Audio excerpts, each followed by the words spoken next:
Jala flaval whaapoponga mo jala fōma le si ufonga le langmua I Wellington e mole nei tae au se fulu male tasio yoni lua fe lua wha.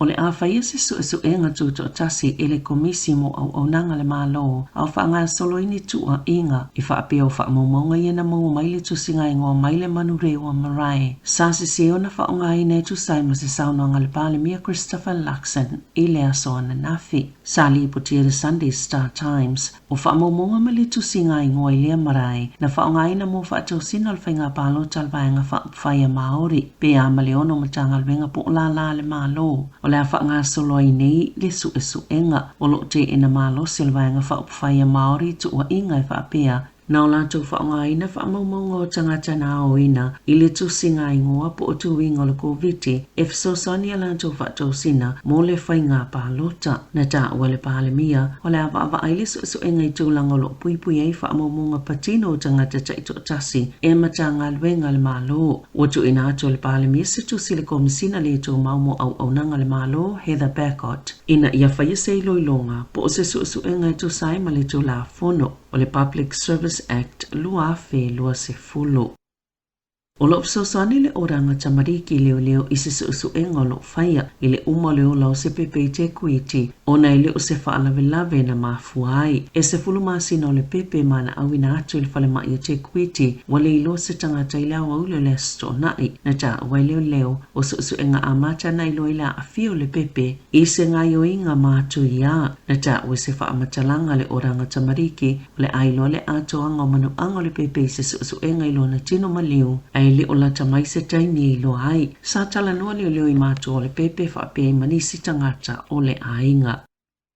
Na maliu se tina I le kānesa o le wha au tangata ina ua le maua le tele o fōma I ma le tele o suenga lona ngase mo se taimi umi. O se li potina wha alau ilo ina I le asonga fua na maawai e tele awa noa na mise tonga whitia I le tina I le pūlenga whaafalema I Northland. Le te whaatu ora te tai toke rau e tu saima se whaalinga le sui komisina mo le sui fōma lolo ina mana o ngā whaapitoa Dr. Vanessa Caldwell o le vao le luafis fulfama le luafis fulwiva sa le I whaata si ona whaasino I le tina I au nanga le soifua maloloina whaatasi ma le tele o suenga I le afianga I le post-menopausal bleeding peitai I le eise fuafuanga se tonga fitinga na whaatulanga ina mo ia ma ile iofo ina atufu ia I se taotonga ana ne whaia le wha ata po le suenga le MRI scan e le ilo ai wai le vaenga whaale ka ne so le wha au tangata ma na maliu le tina I nei masina mulmuliane sa whaia ni suinga le au nanga le soifua maloloina New Zealand talo mai le taimi na maliu wai le tina maolo o fia I manisi fautuanga o whaia Dr. Caldwell ila na li poti o lo o fia ma se whaatu e senga tustusia le soifua maloloina I le a inga o le tina.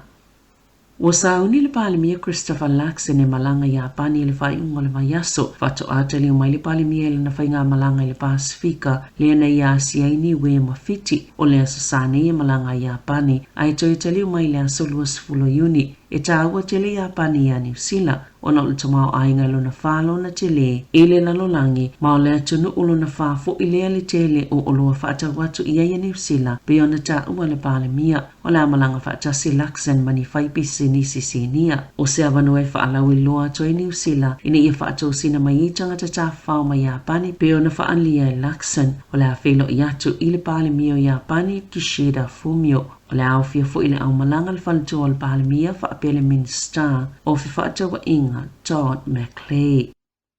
O le atali malo New Zealand le palemia o saina Li Jiang I le vai o sonei e lata I le tolu sifulu valu biliona tala I le tausanga le au whaingo tupe au fia fi whaatawa inga I le vao saina ma New Zealand ma o le paanga pita te lelea mo whaatawa inga le atunu e le ngata o oloa mai whaatoanga I whaongaina le te kono lo sifou o le mawalunga o le tūlanga o ye tau mawha New Zealand o a oa onga a oa wanoa mo tangata ta whao mai ma o vaenga te tasi o lo o mawhai o no fuina atu New Zealand ia saina pe ona sanua le palemia Christopher Luxon e mo mua tau nu uli Wellington ma whaafeloa I alo ia I le malo ona whaanga solo I leo ni whaatala noanga ma le palemia whaatasi ai mase tau ma whatanga.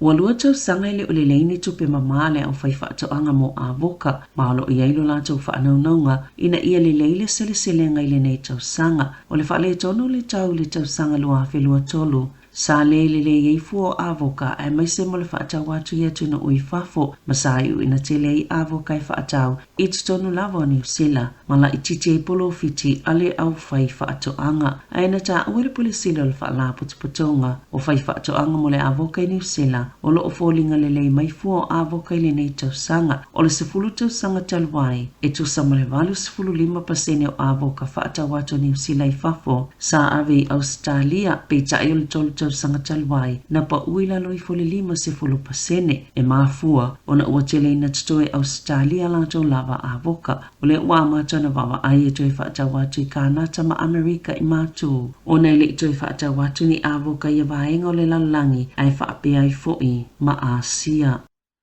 Po se itia mawalunga le numero tangata e talo sanga mo suenga o laisene talo mai le taimina ave se ai le tau sanga talwai. Le tau e tutongi pe ato e sue le laisene. Mo ua whainga tau na sueni avanoa mo nisi ave tawa le whaia ia lantou suenga. O lo whaali e whaamomonga le NCTA waka ko tahe po le la lau whela ua inga. O tangata ia la lai vaenga pito silo na afia ngofio le tuna u. E silia malta i whama asina o whaatali tali mo se avanoa e sue le laisene. E ei tuunga whaapitoa pole restricted license na whaamuta le whainga malo talwai le valu masina ua tua nai nisi tau whaapopo e toi sueli suengo le laisene whaititia le tau e toi sueli laisene a toa ili tusale ma le fitu se fulu tala ma le silia ma le 5 fulu tala na whaititia e toi sueli laisene e tuunga whaapitoa o tau whaapopo sa whaawhainga taati le mo tangata o na maua ni laisene pe tai o le tūlanga whainga tale a wei le taiminei o le umi o le taimi whaatalitali e mo se avanoa e whai eiso enga.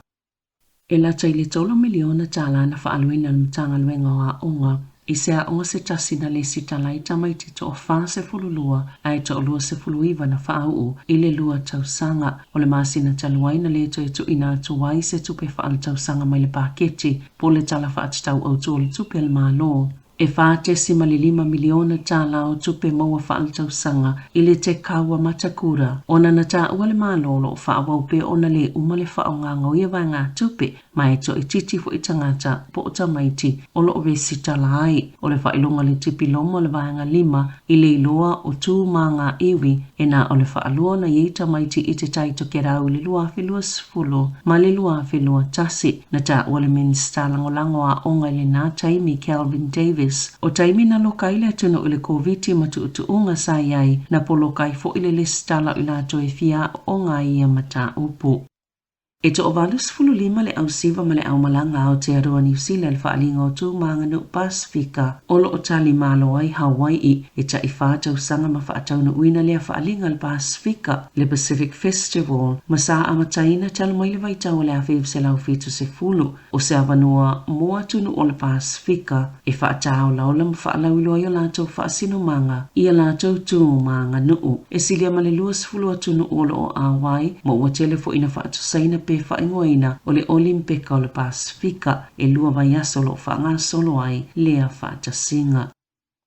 I ta'alonga, o lo so ina leo taranaki, se mata upuna pa ui se tangata lakapina ua tui se isi tangata ile taimi, na whaatalo whai se ta'alonga Yarrow Stadium ile aso to nai, na whaalia le pulisili Mike Sandor, o le uni lakapia taranaki, o se tangata lakapia ma le Coastal Rugby, na tui se tangata ta'alo le Spotswood United, ile taimi na whaatalo whai awe lua ina ua mai a le ta'alonga, na wala au le ta'awale le whale mai, ma awina atuai lea tangata lakapia le whale mai taranaki ma ua toe te ai tua. E le ini si tangata ta alo na awhiai ai ua whaawa au le suenga i leo.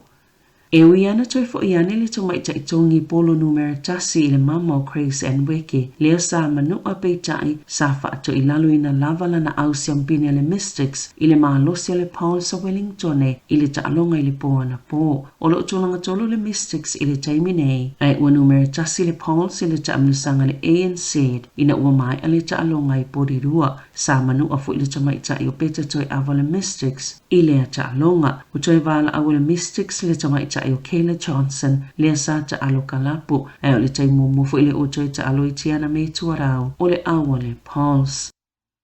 O le amalanga atu a Kira Ioane Iapani pe a mai ala ta amirisanga o le lakapili nei tausanga pe na whaalia le kalapo le blues ilunga o penga ta whailangi. O le pola stoonai e tali malo le blues i le ACT Brumbies. I le isi ta alonga o au e whapito ilunga o le lakapi Super Pasifika. E le i whailoina Ioane po le ale kalapo le a ta alo ai Iapani. O Ioane na whanau Iapani mai anga vaai ta alo mo le Brave Blossom. I le whaingol tausanga i tu saimatu la fono whaavao malo le lakapi ai anga wa afoi mo le manu Samoa. Tala fo ia ma le si ufonga le lau mua mo le nei vainga o le tai au.